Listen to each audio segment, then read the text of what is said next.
am finally in my soft girl era. I get to show up in my feminine in life on all levels. After years of abuse and numbing the pain, partying and drinking too much, of playing games with the guys so I didn't get hurt first, I finally landed in my feminine energy and get to stay here in my soft girl era. In the world we live in, we are shown how to be in our masculine energy. This is the energy of penetration, of go, go, go, of productivity, of get stuff done. And that's all we're shown is to hide your feelings, stuff it down, don't be a baby, quit your crying, stop showing so many emotions, be productive. What can you do for me? How can you join the rat race and be running and produce 100% of the time? As women, we are not made for that. We aren't made to keep going all the time. Our feminine energy needs to be able to rest.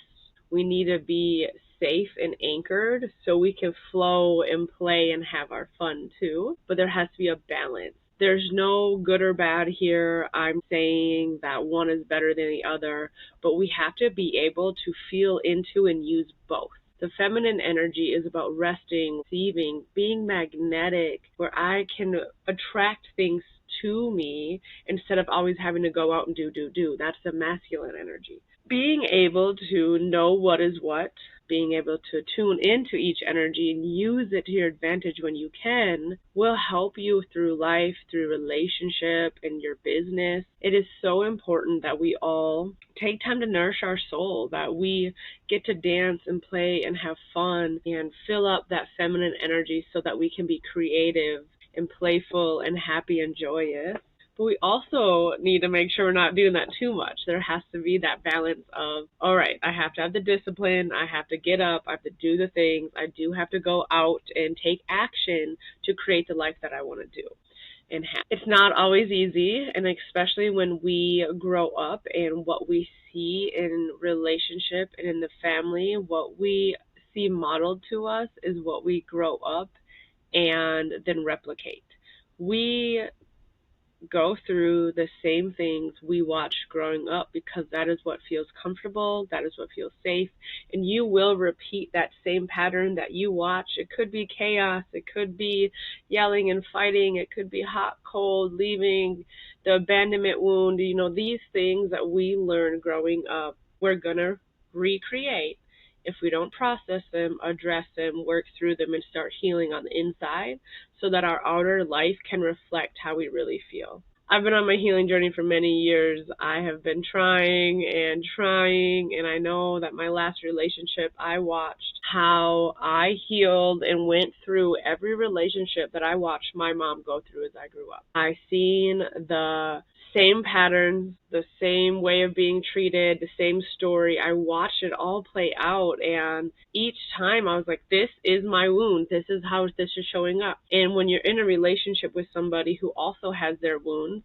and you're playing out of each other's pain stories, that creates a toxic relationship. If you aren't rooted in your own worth and value and don't show up from the heart and you're still stuck in your pain and your hurt, that's going to create that.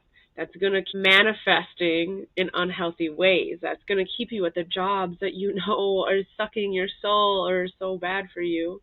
It's going to keep you in those places that you know you don't belong anymore, but it's safe, it's comfortable, you're used to it, so you keep doing it. I have found so many levels to healing that I had to keep going through. Sometimes in those relationships, we have to have those mirrors to learn what love is not, to learn what we don't want to deal with, what we'll never settle for again. We will learn also what is our toxic traits. How do you show up when somebody else is pushing into one of your wounds and your pain stories? What are you going to do when you're angry or sad? And do you give yourself time to process those feelings? The biggest thing that we need to learn is how to slow down, stop, feel what we're feeling instead of overworking, pushing too hard, ignoring it, shoving it down. How many of you, when something chaotic happens, works longer or throws yourself into doing so much that you can't slow down to think or feel what's going on. I've done this my whole life, even back to high school. I would throw myself into some of my schoolwork to avoid the stuff I was feeling and dealing with in life.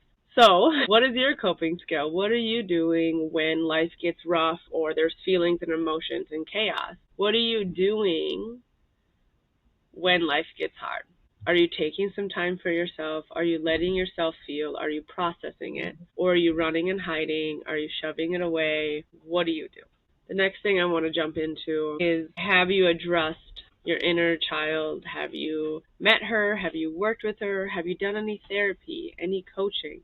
Have you done any sort of healing with somebody else who pushes you, holds you accountable, asks you the hard questions, makes you reflect? Do you look at yourself and ask, like, okay, how am I creating this? How am I making this happen more in my life? Now, I'm not victim blaming here. I'm not saying everything is your fault. And I am saying you have responsibility too. There is two sides to that. We all have our own responsibility of, yeah, maybe we did grow up a certain way, or we do react a certain way. Well, that is your responsibility then to see if that's healthy. Is it helpful? Is it good for you? Is it good for the person you're in relationship with? When was the last time you let yourself actually reflect on your actions, on the words you're saying? Have you popped off and yelled and said some really mean things and hurt somebody? And can you catch yourself in those moments? Can you start finding that pattern interrupt? First, you have to notice the pattern, figure out what it is, what are the triggers, what are the things that are going to push you towards this pattern, and then can you acknowledge it, witness it, and stop yourself before it goes deeper into it? I am a fiery Aries. When there is a conflict and things are heated, I know that I need to step away, take a breath, ground my energy, and breathe and get out of the situation for a little bit. Otherwise, my fire is going to come out and I'm going to say some things that I should not say that I will probably regret later. I haven't done that in a long time, and I'm very grateful, but when someone pushes and pushes and pushes, it's going to pop open, right? So I have that awareness with myself that, hey, I need a moment. I know how I can be when I'm heated. I need to take a moment, and maybe I need to go take a bath or go be in a lake. Water helps me a lot, or just be outside in nature. I know that when I started this new relationship I was in, I had to communicate that. Like, look, if we are getting into a heated conversation and we are hurting each other, we need to take a break. I needed time away to process, to feel, to journal, to cry, whatever it is. But I also need to know that you're not going anywhere. You know, my partner shared with me that he might go to the garage or go for a drive or might have to go somewhere. And I'm like, okay, that's good to know. And if you're going to go somewhere, can you just tell me? Even if I'm mad at you, just simple, babe, I'm going to go outside for a while. When I come back, we can talk about this. Or I really need some time away. I'm going to go fishing and we can talk about this tomorrow. But just that communication, because I have the pain and the wounding of, oh, if he's leaving, he's going with some other woman, or he's going to go find comfort in the arms of another woman like people have in the past. So being able to even have that awareness and then the communication to share that with friends, with partners, being able to communicate at a job when something is not feeling right or it's not being done right and it's upsetting you, you know, how can we be aware of these, catch ourselves in the pattern, change our actions, and communicate what can help? That takes a lot of, that's not easy.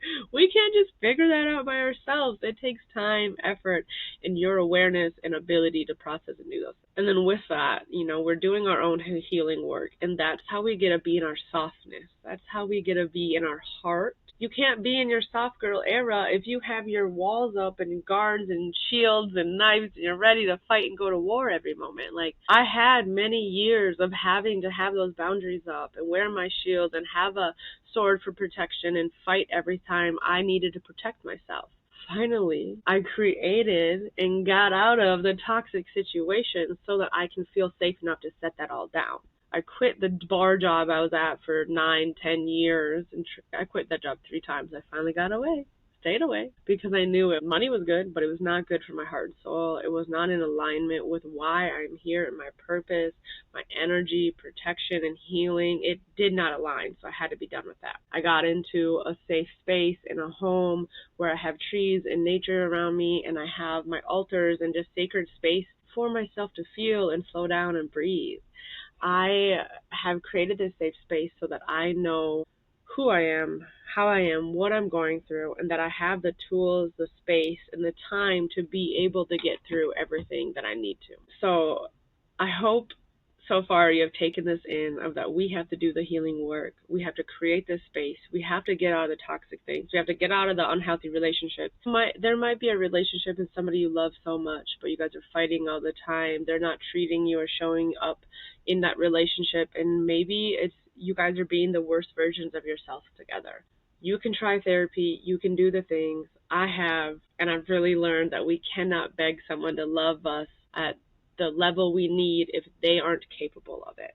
So you need to accept and learn if somebody else is capable of loving you at the level that you deserve. And are you capable of loving others at the level they deserve that they want? How much work have you done? Do you know what love is? Do you know what feminine energy is? Do you know what masculine energy is? Are you able to let somebody else lead you? Do you feel safe enough in your intuition, your body, your trust, and what feels good in your answers, that you can allow somebody else to take the reins and lead, and you can kind of watch and trust that if it is going to go wrong, or if it does start leading a certain way, that you'll be able to speak up for yourself, that you'll be able to communicate and say how you feel in a healthy manner so that it's received? Or are you going to yell and scream and kick and fight and get angry and mad and not communicate before you hit that point? There's so much to it. Being in your soft girl era, flowy dresses, playfulness, fun, yes. And trusting your intuition, doing the inner work of looking at myself. When am I showing up in my pain or my victimhood? When am I showing up and I'm not feeling safe, so I'm trying to get big and tough and strong? I have to breathe and slow down and roll it back of, okay, I am safe. I am in a healthy relationship. Or if you're out with your friends, like, I am safe and I can communicate my wants, my needs, my boundaries. Are you able to bring that softness in life and trust the source, the universe, maybe your partner, your friends, the people around you, that they have your best intentions, like they have your highest good? Can you trust that your highest good? Can you trust that your partner has your highest good for their intention? Can you trust that the universe and source will take care of you and watch over you? Are you able to let go and surrender to allow in for better and bigger things?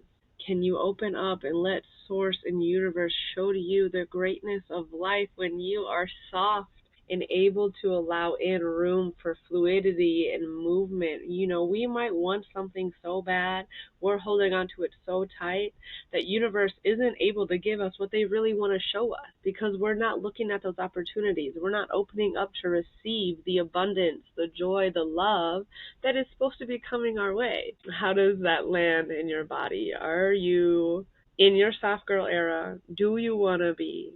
Are you willing and open to do the work so that you can settle into the safety of your own body, your intuition, and your feminine energy? It took some time and some effort. I've been a feminine embodiment coach for 5 years now, and I would say the last 2 is when I've gotten to deepen my femininity even more and really anchor into this soft girl era. I had so much time in that warrior energy and that masculine protector, go, go, go, do all the things. And finally, I feel like I'm able to keep it all down. I don't have to hold on to the sword and the shield, that I finally get a flow with life and co-creating and the joy of life now, the safety, the love, the abundance, and just all the unconditional support that I have now because I'm able to ask for help.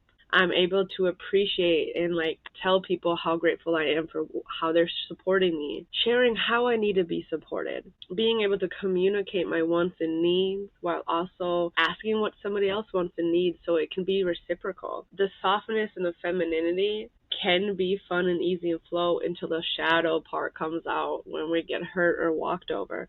So we still have to have the boundaries. We have to be able to communicate and know what our limits are. The inner work really starts with you, and it's possible, and we can do this. I'm going to finish up here soon. I hope this inspired you.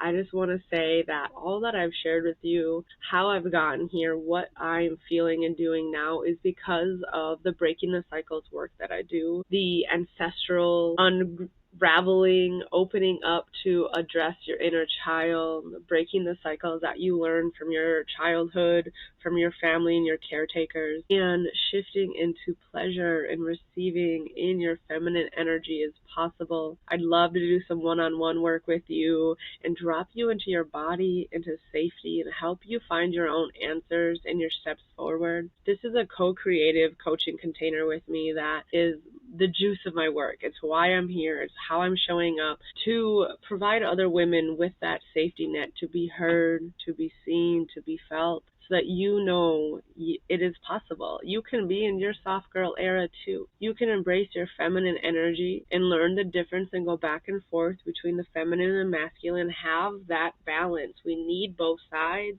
We need to be able to intertwine both. To do that, we need to dig in and find the support and the safety within ourselves and our community, and have that one-on-one support too. If that's something you're interested in, check out ChelseyWildfire.com, Breaking the Cycles. That is my online course. That is my favorite thing to help lead people through. I would love to work with you. Send me a message, an email. Let's connect and learn more about it. You can even do a free 30-minute call to ask questions to feel if we are a good fit or not, and if you're ready for it, because it does take some commitment. Your healing, your soft girl era takes some time and effort, but it feels so good when you get there and you land there. Ooh, I hope you're feeling inspired, excited, and I hope you start digging into the softness that is within you and opening up to receive, feeling the love and the pleasure that is available to you.